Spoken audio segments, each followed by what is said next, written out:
नमस्कार दोस्तों, सुविधा चैनल में आपका हार्दिक स्वागत है। मेरा नाम है चारू चौधरी। आज की इस वीडियो में हम अपना जो फोर्थ पार्ट है जनरल साइंस का, उसके क्वेश्चंस और आंसर्स देखेंगे। तो दोस्तों हम 150 तक जो क्वेश्चंस आंसर्स हैं वो देख चुके हैं। ये बहुत ही इंपॉर्टेंट क्वेश्चंस और आंसर्स हैं, आपको देखने में काफी इजी लगेंगे, परंतु जो मुख्य रूप से लास्ट ईयर्स के पेपर्स में जो कॉम्पिटिटिव एग्जाम्स हैं उसमें से मैंने ये निकाले हैं। तो दोस्तों हमारा 151वां प्रश्न है, दूध में कौन सा अम्ल पाया जाता है? तो दोस्तों दूध में लैक्टिक अम्ल पाया जाता है। अगला प्रश्न है 152, सेब में कौन सा अम्ल पाया जाता है? तो दोस्तों सेब में मौलिक अम्ल पाया जाता है।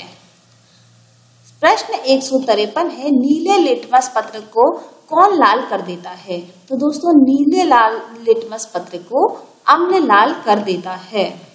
प्रश्न 154 है, खाने का सोडा का रासायनिक नाम क्या है? तो खाने के सोडे का रासायनिक नाम है sodium hydrogen carbonate, sodium bicarbonate. प्रश्न 155 है, अम्ल तथा क्षारक मिलकर क्या बनाते हैं? अम्ल तथा क्षारक मिलकर लवण और जल बनाते हैं। 156वां प्रश्न है, लवण किस प्रकृति के होते हैं? तो लवण हमेशा उदासीन प्रकृति के होते हैं। प्रश्न 157 है, गंधक के अम्ल का रासायनिक नाम और सूत्र बताइए। तो गंधक के अम्ल का रासायनिक नाम है सल्फ्यूरिक अम्ल, H2SO4। नेक्स्ट क्वेश्चन है, शोरे के अम्ल का रासायनिक नाम और सूत्र क्या है? तो शोरे के अम्ल का रासायनिक नाम है नाइट्रिक अम्ल, HNO3। प्रश्न 159 है, कास्टिक सोडा का रासायनिक नाम और सूत्र क्या है? तो कास्टिक सोडे का रासायनिक नाम और सूत्र है सोडियम हाइड्रोक्साइड, NaOH। प्रश्न 160 है, एसिटिक अम्ल का रासायनिक सूत्र क्या है? तो एसिटिक अम्ल का रासायनिक सूत्र है CH3COOH, CH3COOH।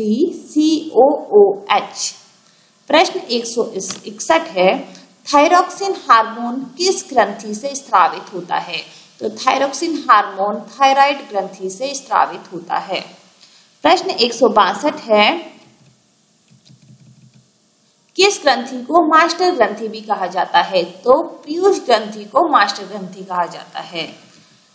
प्रश्न 163 है, किस हार्मोन की कमी से मधुमेह रोग होता है? अर्थात डायबिटीज किस हार्मोन की कमी से होती है? तो इंसुलिन हार्मोन की कमी से डायबिटीज होती है। प्रश्न 164 है, संकटकालीन हार्मोन किसे कहा जाता है? तो संकटकालीन हार्मोन एड्रेनलिन हार्मोन को कहा जाता है।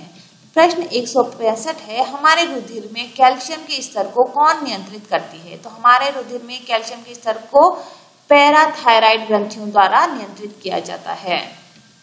प्रश्न 166 है, थाइमोसिन नामक हार्मोन किस ग्रंथि से स्रावित होता है? तो थाइमोसिन नामक हार्मोन थाइमस ग्रंथि से स्रावित होता है।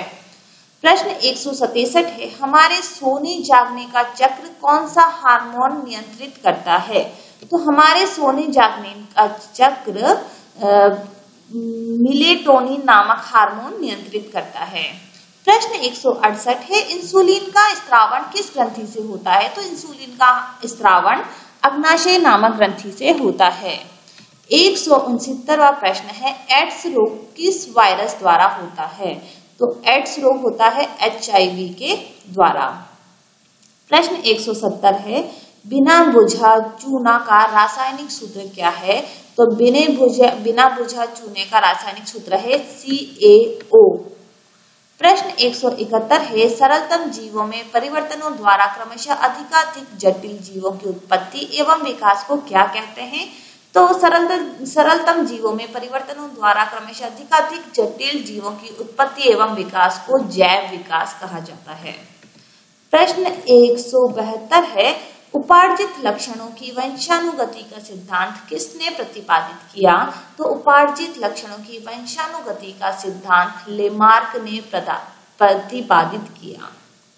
प्रश्न 173 है, प्राकृतिक वर्ण का सिद्धांत किसने प्रतिपादित किया?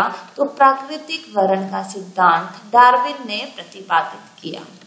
प्रश्न 174 है, जलीय आवास के प्राणियों में श्वसन किसके द्वारा होता है? तो जलीय आवास के प्राणियों में श्वसन गलफड़ों के द्वारा होता है। प्रश्न 175 है, हमारे शरीर की वक्ष गुहा में कितने फेफड़े होते हैं? तो हमारे शरीर की वक्ष गुहा में 2 फेफड़े होते हैं। प्रश्न 176 है, फेफड़ों के बीच में पाई जाने वाली एक बड़ी पेशीय परत को क्या कहा जाता है? तो फेफड़ों के बीच में पाई जाने वाली बड़ी पेशीय परत को डायाफ्राम कहा जाता है। प्रश्न 177 है, कीटों में वायु नलियों का जाल बिछा होता है, इसे क्या कहते हैं? तो कीटों में वायु नलियों का जो जाल बिछा होता है उसे श्वास प्रणाल कहा जाता है। प्रश्न 178 है, कोशिकाओं में निर्मित अपशिष्ट पदार्थों को शरीर से बाहर निकालने की प्रक्रिया को क्या कहते हैं? तो कोशिकाओं में निर्मित अपशिष्ट पदार्थों को शरीर से बाहर निकालने की प्रक्रिया को उत्सर्जन कहा जाता है। प्रश्न 179 है, मानव उत्सर्जन तंत्र में कितने वृक्क होते हैं? कितनी किडनियां होती हैं? तो 2 किडनी होती हैं, 2 वृक्क। किडनी को वृक्क भी कहा जाता है हिंदी में। प्रश्न 180 है, अस्थियों व उपास्थियों में से मिलकर बने शरीर के ढांचे को क्या कहते हैं? तो अस्थियों और उपास्थियों से मिलकर शरीर के ढांचे को कंकाल तंत्र कहा जाता है। प्रश्न 181 है, कितनी कशेरुकाओं से मिलकर रीढ़ की हड्डी का निर्माण होता है? तो 33 कशेरुकाएं मिलकर रीढ़ की हड्डी का निर्माण करती हैं। नेक्स्ट क्वेश्चन है 182, हमारे शरीर की सबसे लंबी अस्थि कौन सी है? तो हमारे शरीर की सबसे लंबी अस्थि है फीमर। प्रश्न 183 है, हमारे हाथ के अंगूठे में कितनी अस्थियां होती हैं? तो हमारे हाथ के अंगूठे में 2 अस्थियां होती हैं। प्रश्न 184 है, सरल लोलक एक दोलन पूरा करने में जितना समय लगाता है उसे क्या कहते हैं? तो सरल लोलक एक दोलन पूरा करने में जितना समय लगाता है उसको आवर्तकाल कहा जाता है। समय का अंतरराष्ट्रीय मात्रक क्या है? समय का अंतरराष्ट्रीय मात्रक है सेकंड। प्रश्न 186 है, किसी वस्तु द्वारा एकांक समय में तय की गई दूरी को क्या कहते हैं? तो किसी वस्तु द्वारा एकांक समय में तय की गई दूरी को चाल कहा जाता है। प्रश्न 187 है, मीटर प्रति सेकंड किस राशि का अंतरराष्ट्रीय मात्रक है? तो मीटर प्रति सेकंड चाल का अंतरराष्ट्रीय मात्रक है। प्रश्न 188 है, वाहन द्वारा तय की गई दूरी को मापने वाला मीटर का क्या नाम है? तो वाहन द्वारा तय की गई दूरी को मापने वाले मीटर का नाम है ओडोमीटर अर्थात पदमापी। प्रश्न 189 है, दाब किसे कहते हैं? किसी वस्तु के एकांक क्षेत्रफल पर लगने वाले लंबवत बल को दाब कहते हैं। किसी वस्तु के एकांक क्षेत्रफल पर लगने वाले लंबवत बल को दाब कहा जाता है। प्रश्न 190 है, दाब का अंतरराष्ट्रीय मात्रक क्या है? तो दोस्तों दाब का अंतरराष्ट्रीय मात्रक है पास्कल। वायु दाब किसे कहते हैं? दोस्तों वायु दाब वायु द्वारा 1 वर्ग मीटर क्षेत्रफल लगाए जाने वाले बल को वायु दाब कहते हैं। प्रश्न 192 है, गहराई बढ़ने से द्रव के दाब पर क्या प्रभाव पड़ता है? तो क्या होता है, गहराई जितनी बढ़ती है तो द्रव का जो दाब है वह भी बढ़ता है।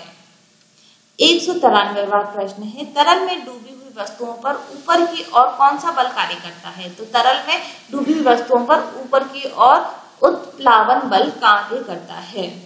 प्रश्न 194 है, OMR की फुल फॉर्म क्या है? तो OMR की फुल फॉर्म है ऑप्टिकल मार्क रीडिंग। प्रश्न 195 है, प्रकाश किरणों का दर्पण या किसी अन्य चमकीली सतह से टकराकर पुनः लौटना क्या कहलाता है? तो प्रकाश किरणों का दर्पण या किसी अन्य चमकीली सतह से टकराकर पुनः लौटना प्रकाश का परावर्तन कहलाता है। प्रश्न 196 है, परावर्तन का प्रथम नियम क्या है? तो परावर्तन का प्रथम नियम है आपतन कोण बराबर परावर्तन कोण। प्रश्न 197 है, थर्मामीटर से क्या मापा जाता है? तो थर्मामीटर से तापमान मापा जाता है। प्रश्न 198 है, स्वस्थ मनुष्य का औसत तापमान लगभग कितना होना चाहिए? तो 37 डिग्री सेल्सियस लगभग होना चाहिए स्वस्थ मनुष्य का औसतन तापमान। किस विधि में बिना किसी माध्यम के निर्वात में भी ऊष्मा का संचरण होता है? किस विधि में बिना किसी माध्यम के निर्वात में भी ऊष्मा का संचरण होता है? तो विकिरण विधि में बिना किसी माध्यम के निर्वात में भी ऊष्मा का संचरण होता है। प्रश्न 200 है, अंतः श्वसन के समय डायाफ्राम किस ओर गति करता है? तो अंतः श्वसन के समय डायाफ्राम की नीचे की ओर गति करता है। तो दोस्तों ये थे हमारे 151 से 200 प्रश्न एवं उत्तर। नेक्स्ट 50 क्वेश्चंस के साथ मैं फिर से अपने नेक्स्ट वीडियो में हाजिर होंगी। मैं उम्मीद करती हूँ आप इन क्वेश्चंस को नोट कर लेंगे और ये जो बहुत इंपॉर्टेंट है या फिर आप इनको एक बार सुन लीजिए तो शायद कहीं आपके ऑब्जेक्टिव टाइप क्वेश्चंस में आता है तो आपको याद रह जाएगा। All the best for your exam. और अगर आपको मेरी ये वीडियो पसंद आती है तो प्लीज लाइक कीजिए, सब्सक्राइब कीजिए, शेयर कीजिए और कमेंट्स कीजिए। Thank you very much.